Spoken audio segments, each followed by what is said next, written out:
Alright, hey there guys, Marcus McDaniel here again for week 10 reading. Um, so this week we had a bunch of new topics, a lot of short videos but new topics. Went over the center of mass. We talked about translations, rotations, and vibrations. So those are three, those are all in one video. We also talked about like inertia as well as like the moment of inertia. And then we had a couple videos where they gave us examples of certain calculations. So there was like a spring toy, there was like a jumping man and stuff. I can't remember the third one. I think it was like a rod. There was a third video that went over a rod.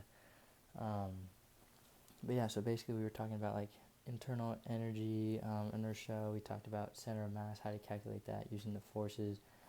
And we also used like total mass as well as like vector points, things like that. We talked about angular terms, so like the change in the angle, rigid rotation. So like basically we were told that all of our models are rigid rotation, which means that they won't change shape. So like think of a rubber band, and when you roll a rubber band, it's gonna like fold and compress and extend and stuff. So that's not rigid. Like a rigid would be like a tire, where it's not gonna change its shape as it's moving.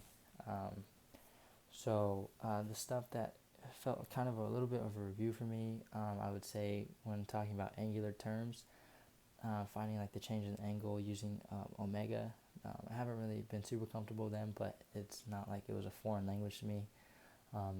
It's something that I've seen before, but I haven't dove in yet and gotten comfortable using these terms yet. I've heard of like center of mass, how to find center of mass. This formula is different though than the one that I've seen before, but the concept is fairly similar.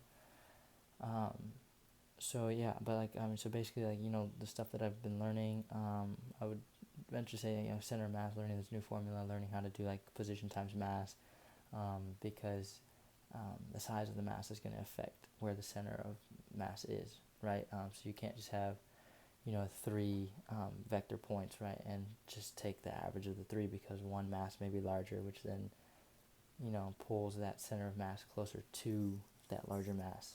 So that kind of changes that so-called average. Um, Also rotational kinetic energy. That's something like there's just a whole lot of calculations. It was almost like most of it was factoring out like terms and stuff, so it looked confusing at first. But then I rewatched these edX videos, specifically the one on the moment of inertia. And so then after I rewatched it a second time, I was able to get a little bit better understanding.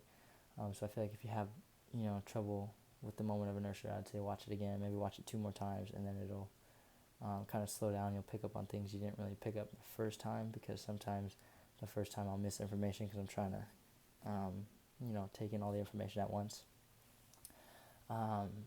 Now, in terms of like relating to my major, I'm not really sure what would relate to my major. Maybe the rod example, figuring out just having like this real world problem, or like a jumping man, just figuring out real world problems and how to implement the math in these real world problems. So I mean, I guess going about that and just knowing the formulas and stuff, I feel like that's going to be fairly relative to a lot of people's majors. But yeah, so basically, the new stuff this week, the center of mass, finding the center of mass, it seems a little less complex as I thought it was going to be. Now the translations, rotations, vibrations, that seems like it's going to be a very difficult topic for me to understand.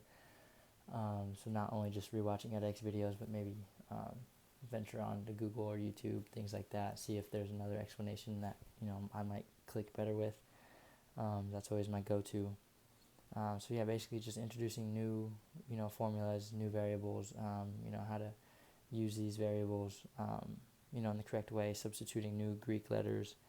So basically we just got to really read the questions and look at the information that they've given us, and just know which formula to plug that into. But yeah, so like there's a rod, a disc, and a sphere. There's different formulas for each. So just really paying attention to these small little details, and I think this will be okay. So we just gotta really focus on these ethics videos, go back through them a couple times, and get through this week, and we'll be on the next week.